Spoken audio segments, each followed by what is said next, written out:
بسم اللہ الرحمن الرحیم۔ اپنے بعد علم نافع چھوڑنے والے کی فضیلت۔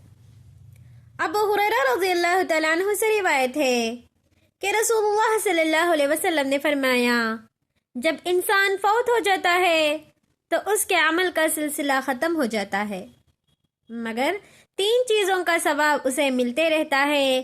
ایک صدقہ جاریہ، یا وہ علم جس سے فائدہ اٹھایا جاتا ہے، یا نیک اولاد جو اس کے لیے دعائے خیر کرتی ہے۔ تخریج صحیح مسلم۔ تشریح: اس حدیث سے معلوم ہوا کہ انسان کے مرنے کے بعد اس کے عمل کا سلسلہ اور اس پر اجر و ثواب ملنا بند ہو جاتا ہے، لیکن 3 عمل ایسے ہیں کہ ان کا ثواب مرنے کے بعد بھی انسان کو پہنچتا رہتا ہے۔ نمبر 1، صدقہ جاریہ، جیسے مسجد و مدرسہ، کنواں، ہسپتال، سرائے وغیرہ۔ جب تک لوگوں کو ان سے فائدہ پہنچتا رہے گا، مرنے والے کو اپنے اس عمل کا ثواب پہنچتا رہے گا۔ نمبر 2، علم، جس سے فائدہ اٹھایا جائے۔ دوسروں کو علم سکھانا یا تصنیفات و تالیفات کے ذریعے سے علم پھیلانا۔ جب تک اس کے شاگردوں کا پڑھنے پڑھانے کا سلسلہ چلتا رہے گا اور اس کی کتابیں محفوظ و موجود رہیں گی اور لوگوں کو ان سے فائدہ پہنچتا رہے گا، تو ان کا اجر و ثواب بھی برابر استاذ اور مصنف کو ملتا رہے گا۔ نمبر 3، کتاب و سنت کے مطابق اولاد کی اچھی تربیت ضروری ہے، تاکہ مرنے کے بعد بھی انسان کو اس کی اولاد کی دعائے خیر کا فائدہ پہنچتے رہیں۔ اس شخص کی فضیلت جو خیر و بھلائی کا آغاز کرے یا اس سے خیر کی امید ہو۔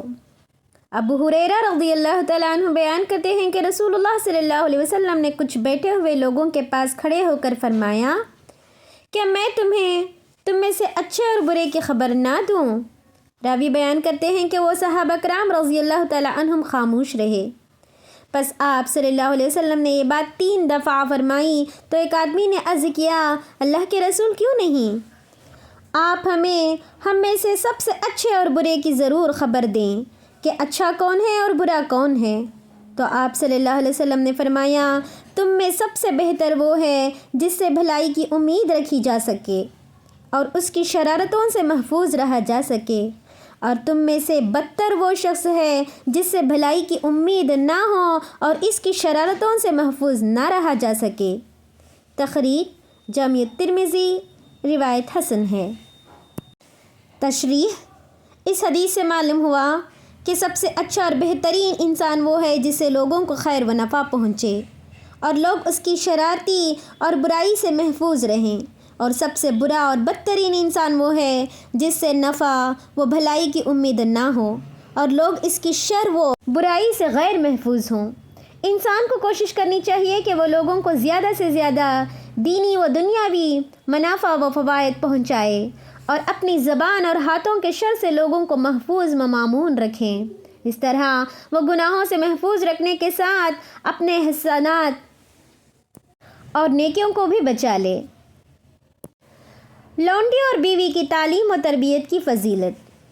ابو موسیٰ رضی اللہ تعالیٰ عنہ روایت کرتے ہیں کہ رسول اللہ صلی اللہ علیہ وسلم نے فرمایا، 3 شخص ہیں جن کا دگنا اجر و ثواب ملتا ہے۔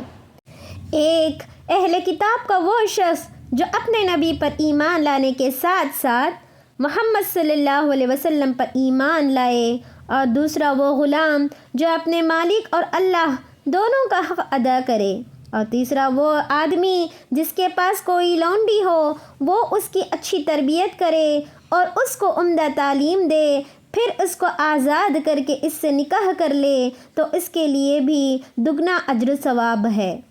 تخریج صحیح البخاری۔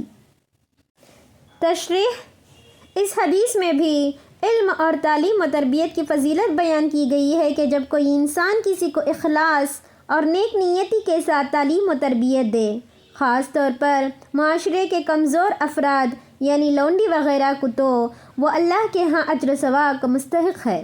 لہٰذا انسان کو حصول علم کے بعد لوگوں کی تربیت و تعلیم میں مشغول رہنا چاہیے، تاکہ اس کی وجہ سے اللہ تعالیٰ کے ہاں اجر و ثواب کا مستحق بن جائے۔ علماء کی فضیلت اور ان کے بغیر لوگوں کی حالت۔ عبداللہ بن عمرو بن عاص رضی اللہ تعالیٰ عنہ بیان کرتے ہیں،